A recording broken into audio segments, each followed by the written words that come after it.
This is Moskva, guided missile helicopter carrier operating in the Mediterranean on her initial voyage in 1968.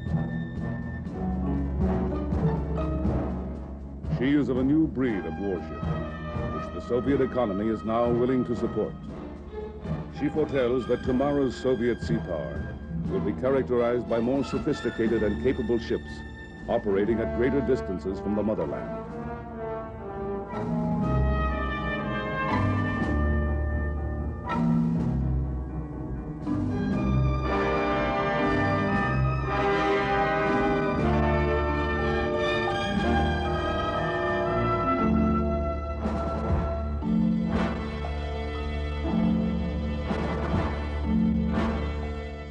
The Navy of the Union of Soviet Socialist Republics is, in current standing, the second-ranking Navy in the world.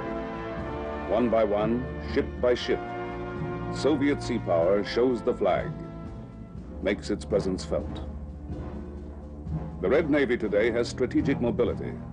It moves ships great distances from home ports and transfers them freely between the Baltic, the Arctic, the Black Sea, and throughout the Mediterranean. The Russian system of interconnecting internal waterways permits the transfer of submarines, destroyers, and small ships between the Northern Fleet, the Baltic Fleet, the Caspian Flotilla, and the Black Sea Fleet. The Northern Sea Route provides even more mobility during late summer and fall.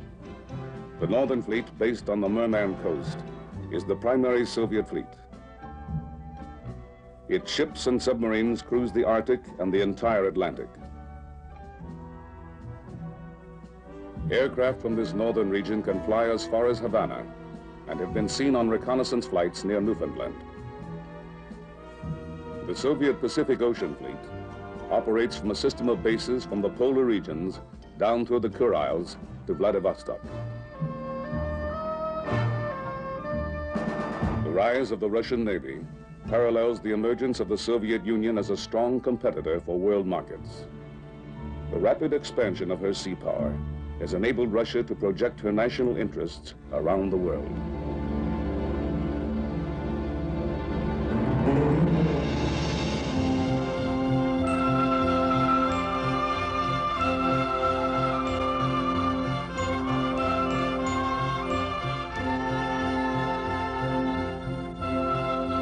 Imperial Russia, under Tsar Nicholas II, a major power and a ranking world naval power.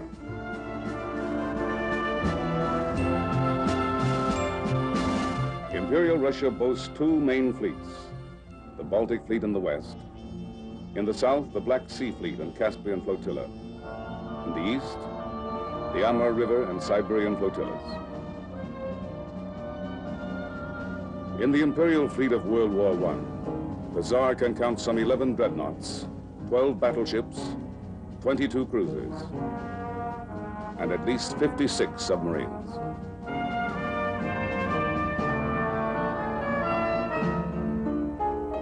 This fleet will be surrendered, scuttled, or sunk in the years of revolution which will sweep away old Russia.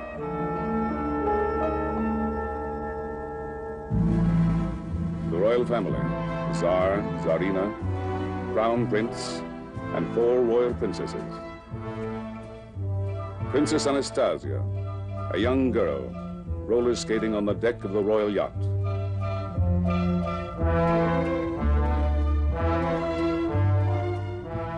And across Europe at Sarajevo, Archduke Ferdinand walks to his destiny. And Europe is at war.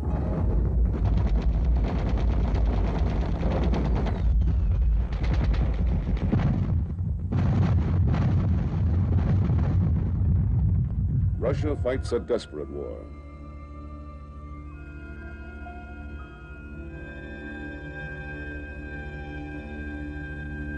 In the south, the Black Sea Fleet mounts a successful amphibious assault against the Turks.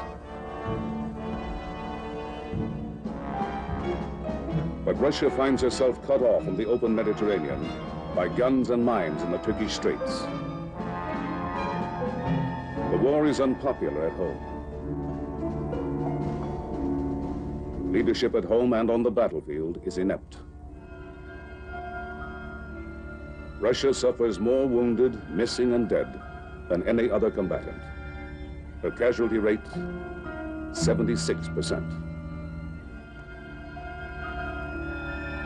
The October Revolution, 1917, highlighted by a Navy revolt. The sailors at Kronstadt Naval Base march on the Winter Palace.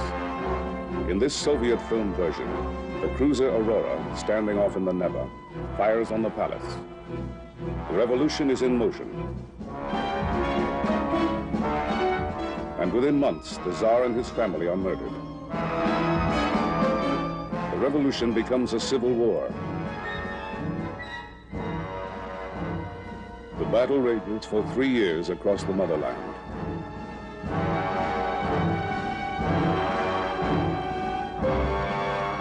Admiral Kolchak aboard one of his ships. He receives heavy Allied backing as he leads the White Russian forces in Siberia. He will be defeated and executed by the Bolsheviks.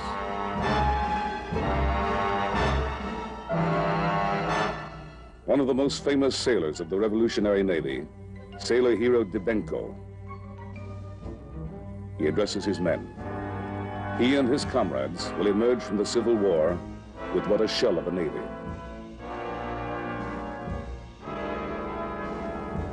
In the Black Sea, a Russian battleship is torpedoed and sunk by a Russian destroyer. 7 battleships, 2 cruisers, and 8 destroyers, submarines, and other ships are lost at Sevastopol. 2/3 of all the warships at Novorossiysk are run aground or blown up by their crews.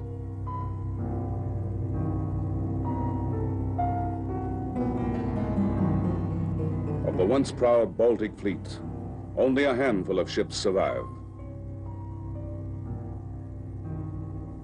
But worse days are to come.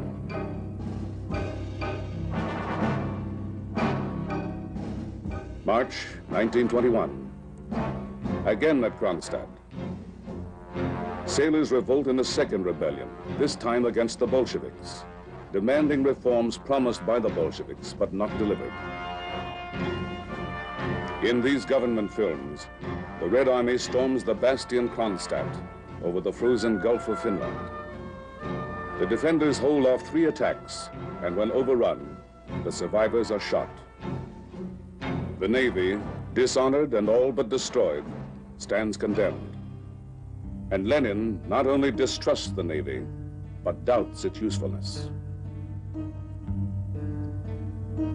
1924, Soviet Russia gains recognition from Western powers. But the father of the revolution, Lenin, is dead.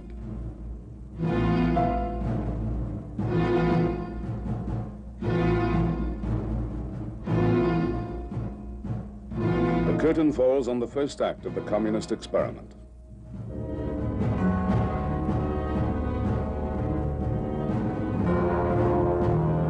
Stalin begins the next act as he sets in motion his iron rule. By 1927, 2 reconditioned Tsarist battleships operate in the Baltic. A small defensive navy begins to emerge. Under Stalin's regime, the first 5-year plan begins in 1928 to build up Russia's industry and her defenses. The Navy receives low priority. Its first new ships are destroyers, torpedo boats, submarines, and cruisers for defense of the homeland. Battleships and aircraft carriers will have to wait for later years. Aircraft construction and parachute training are a part of the new military buildup. It becomes a public sport as well.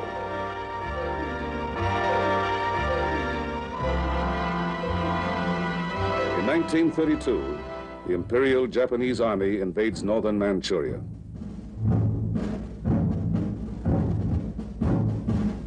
Stalin orders the buildup of a Pacific Ocean fleet. 1933, the start of the second 5-year plan. The Soviet Union emphasizes construction of a submarine fleet aimed at becoming the largest undersea force in the world within 5 years. The Stalin White Sea-Baltic Canal is completed, and Stalin is aboard the flagship of the new Northern Flotilla on the first trip from Leningrad to Murmansk. For the first time, the canal offers Russia an exit from the Baltic to the White Sea and to the North Atlantic, free of foreign control. I am very happy today because one of the hopes which I cherished for 16 years has been realized. And I believe sincerely that the most impelling motive that has lain behind the conversations which were successfully concluded yesterday between Russia and the United States was the desire of both countries for peace, the desire for the strengthening of the peaceful purpose of the civilized world. With new naval bases in the Arctic and Pacific, the 17th Party Congress calls for an all-out warship building program as part of the third five-year plan. 3 former Czarist battleships are modernized and fitted with larger caliber main guns. The construction of 6 heavy cruisers is ordered. But old suspicions from Kronstadt still persist. Commanding officers of Imperial Navy background are particularly pressured to conform to communist doctrine. The commissar, an officer second in rank only to the captain, is aboard each ship to ensure party loyalty. In the 1930s, naval officers regained status and some independence from the commissars. But this is short-lived. The shadow of the Great Purge falls upon the nation and the Navy. The Great Purge, the years of terror. Stalin's enemies, real and imaginary, are executed. Over half of the members of the 17th Party Congress are shot. Hundreds of thousands fall in the bloodbath. And the people, fearful of the truth, must pretend it isn't happening.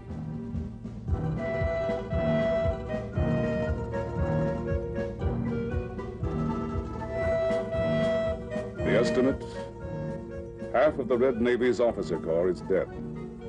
The commander-in-chief of the Navy, purged. Commanders of the Baltic Fleet, the Northern Fleet, the Black Sea Fleet, purged. All 8 admirals alive at the start of the purge are liquidated before it ends. August 24th, 1939. The Soviet Union and Nazi Germany sign a non-aggression treaty.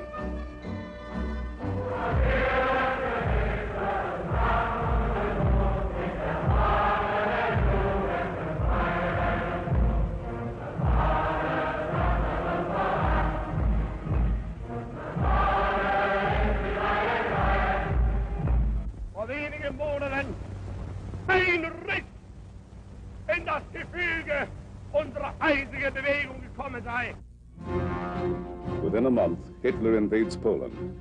Stalin follows suit and occupies eastern Poland.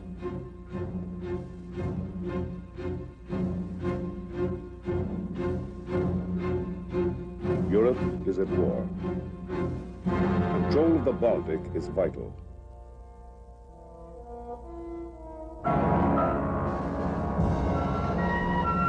German naval units move on the treaty port of Danzig and take ports in the Polish corridor.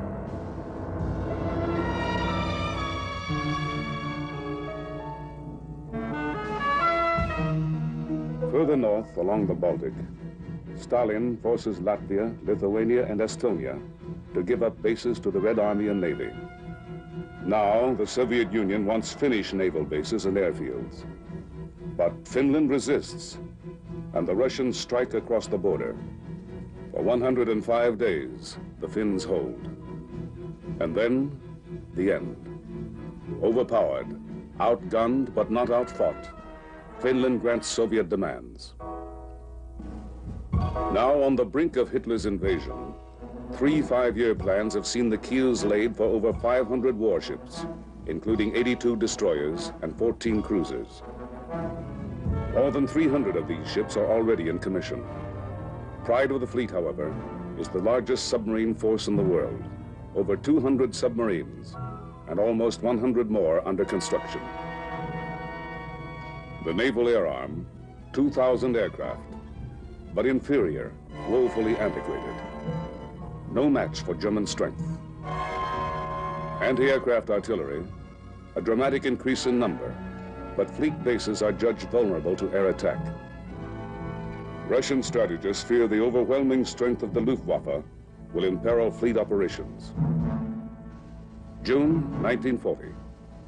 The Soviet Union occupies all the Baltic states. She also moves on Romania.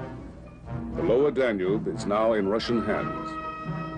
On the eve of the German attack, Soviet shipyards are busy. 219 ships under construction. Here lie the dreams of the Soviet Navy of the future. Here are hulls of great cruisers and battleships, which will never be completed. Many the Nazis will seize as they slash into Russia.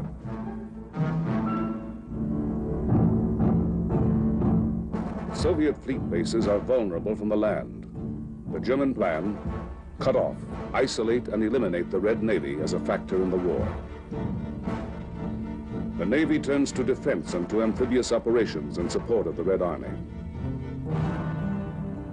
The 10th Army Corps is evacuated from the Hanka Peninsula and from Tallinn on the Baltic. In the south, the Black Sea Fleet infantry serve with the Red Army as it is driven toward the Caucasus. Thousands are cut off and taken by the Germans. During the first years of war, Soviet naval operations at sea are confined to minor actions, patrol and supply of bases. In the north, the Finns quickly cut the White Sea-Baltic Canal. With the Germans, they blockade the Gulf of Finland, largely containing the Red submarine fleet. A few break the blockade and operate in the shallow Baltic. But throughout the war, Russia's huge submarine fleet is of little use, except for limited action north of Norway and the Arctic. 1944. The Red Army is solidly on the offensive. The Navy supports in over 100 amphibious landings on inland waterways, behind and on the flanks of the enemy. In the south, landings in the Crimea. In the west, the Baltic Moon Sound Island landings, two of the largest Soviet amphibious operations of the war. River flotillas aid the army. They range and control the Danube, the Dnieper, the Volga, and other key waterways. But during all of World War II, major Soviet surface units do not fight a single battle, either in coastal waters or at sea.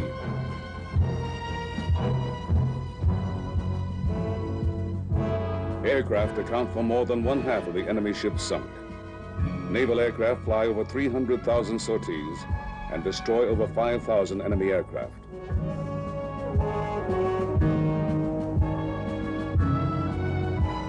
Although the Soviet Navy wins little as a result of naval action during the war, it gains important strategic prizes in the post-war world. They regain the former Baltic states and all East Prussia, formerly part of Germany. The Black Sea Fleet now controls the mouth of the Danube and enjoys access to ports in the new satellite countries of Romania and Bulgaria.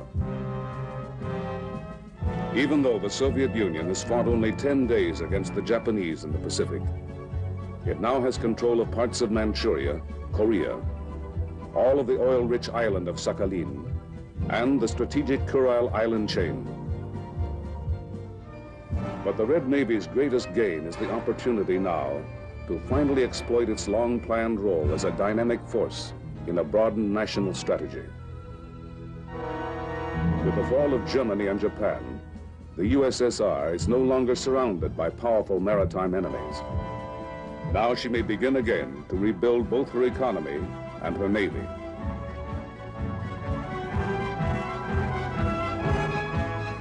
The Soviet Union immediately registers all captive ships. And again, the Soviet Navy must for the time being concentrate on coastal defense, with promise of major warships to wait, but not for long. The post-war Navy places the Soviet naval officer in a special class. A conscious effort is underway to create an elite corps and foster naval tradition even in the cadet corps, usually drawn from officers' families. East European satellites are directed to rebuild shipyards and provide ships for the new Soviet merchant marine and high seas fishing fleet, while Soviet shipyards will concentrate on warship construction. Polish, East German, Bulgarian, Romanian, Yugoslav, and Albanian ports are now available to Soviet ships.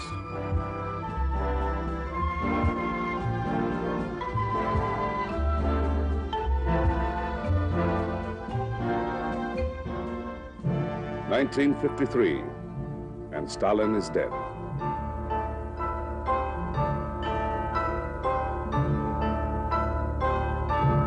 Khrushchev rises to power, and with him come vital decisions as to the level of technology to be employed in the Navy of the future. Now the Soviet Union looks to nuclear power. It develops long-range cruise missiles launched from aircraft, ships, or submarines, as well as submarine-launched ballistic missiles.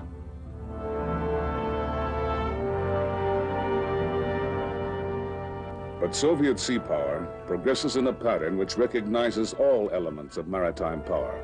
Warships are just one part. What emerges is a collective national force, a balanced modern merchant fleet, oceanographic service, and high seas navy, all under unified government direction. In the early 60s, the Soviet merchant fleet is in 11th place among the fleets of the world. 1965. The merchant fleet of the Soviet Union now ranks in 6th place. 1968, there are now almost 1,400 seagoing merchantmen. The 1980 goal is to more than double the size of the present merchant fleet. Over 80% of this fleet is less than 10 years old, and the Soviet Union is striving to attain the capability of carrying 75% of their trade in ships flying the red flag. These ships call at some 800 ports in 90 countries. To service the world markets for oil, the Russians have over 300 tankers. Western suppliers have been dislodged from their long-established markets by these ships. The Soviet high seas fishing fleet is the most modern in the world. With 4,000 vessels, its catch has more than doubled in the past 10 years.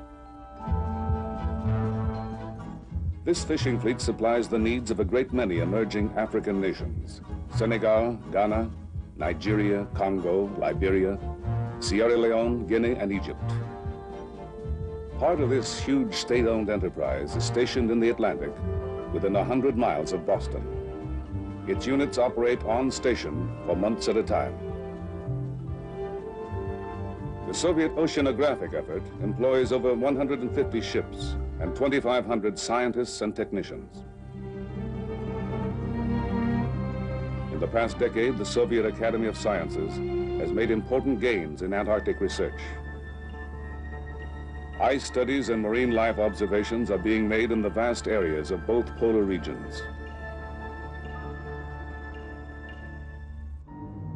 To support the Soviet effort in oceanography, there is an extensive network of marine scientific stations along the vast Soviet coastline. North of Japan, special research attention is given to the Kurile Island chain. To complete this balanced ocean force, the Red Navy under Fleet Admiral Gorshkov is organized in 4 main fleets: the Northern Fleet, the Baltic Fleet, the Black Sea Fleet, and the Pacific Ocean Fleet. To make their ships harder to identify throughout the world, the Soviet Navy makes random changes in the pendant numbers of submarines and ships as they transit freely from home waters. On occasion, numbers are even painted out. Mobility is the key to the present-day Red Fleet. Now, by using ports in client and satellite countries, they have better access to the North Atlantic and Mediterranean than in years past. In the Mediterranean, replenishment anchorages provide logistic support without international obligations. In this replenishment anchorage, 2 Dawn-class tenders support submarines, cruisers, and destroyers. Depending on the season and the political climate, the Soviets have deployed 30 to 50 warships and auxiliaries from the Black Sea and other fleets to the Mediterranean. Today, the Soviet Navy is benefiting from the far-sighted planning of the 50s. Her submarine force is the largest in the world, approximately 350 undersea craft, all built since the end of World War II. About 1 in 7 is nuclear powered. 35 can fire ICBMs from beneath the sea, and over 40 can fire the cruise missile.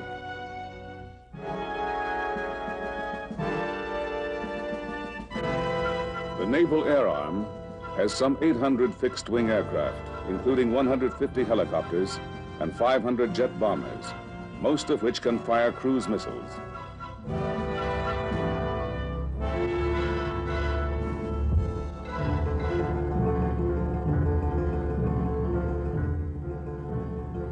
This task force patrolling the Mediterranean reflects the success of the Soviet fleet building program. A product of the early Khrushchev era is the Kinder-class guided missile cruiser.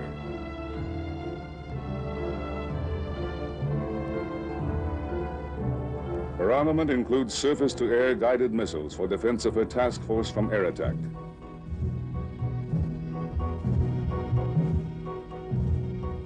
Among 200 destroyer or escort ships in the Red Fleet, 6 or more of this class are operational in 1969. Another new design in the modern Soviet Navy, this Kashin-class guided missile frigate. The largest warship in the world having gas turbine propulsion, she is capable of 35 knots. This is Moskva. She is the largest Soviet Navy ship, armed with guided missiles, guns, torpedoes, and helicopters. Boasting an impressive array of sophisticated electronic sensors, she represents the current high watermark in Russian ship design. Today, Soviet ships can patrol off any coast in the world. They may be oceanographic research ships, merchant vessels, fishing trawlers, submarines, or surface warships. But they are all part of the same maritime force.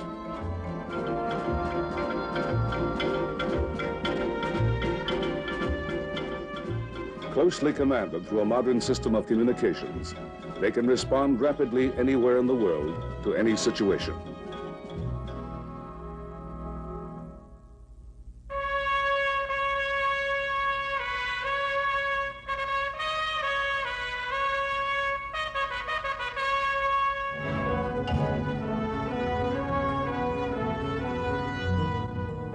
This has been the rise of the Soviet Navy, of Soviet sea power.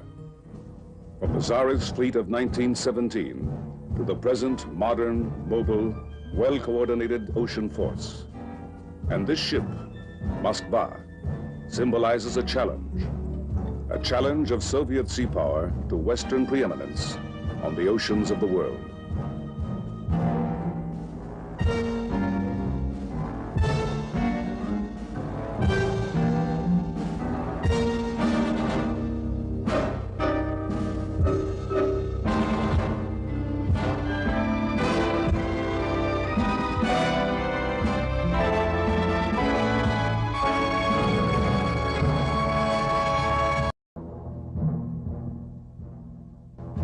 This is Moskva, guided missile helicopter carrier operating in the Mediterranean on her initial voyage in 1968.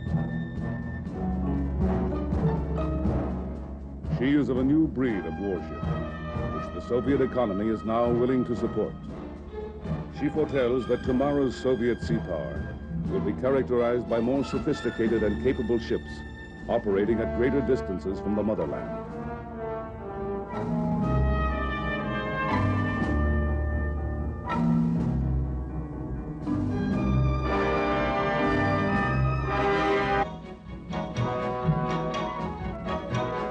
The Russian system of interconnecting internal waterways permits the transfer of submarines, destroyers, and small ships between the Northern Fleet, the Baltic Fleet, the Caspian Flotilla, and the Black Sea Fleet. The Northern Sea Route provides even more mobility during late summer and fall. The Northern Fleet, based on the Murman coast, is the primary Soviet fleet. Its ships and submarines cruise the Arctic and the entire Atlantic. Aircraft from this northern region can fly as far as Havana, and have been seen on reconnaissance flights near Newfoundland. The Soviet Pacific Ocean Fleet operates from a system of bases from the polar regions down through the Kurils to Vladivostok. The rise of the Russian Navy parallels the emergence of the Soviet Union as a strong competitor for world markets. The rapid expansion of her sea power has enabled Russia to project her national interests around the world.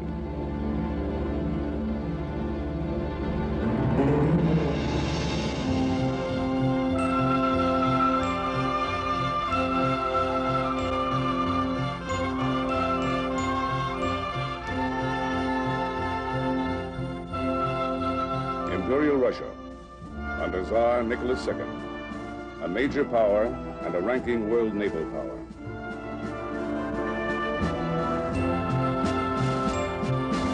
Imperial Russia boasts two main fleets, the Baltic Fleet in the west. In the south, the Black Sea Fleet and Caspian Flotilla. In the east, the Amur River and Siberian flotillas. In the Imperial Fleet of World War I, the Tsar can count some 11 dreadnoughts.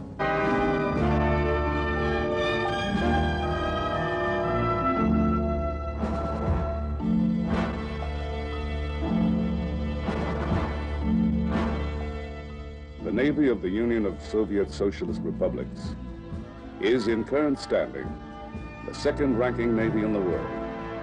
One by one, ship by ship, Soviet sea power shows the flag, makes its presence felt.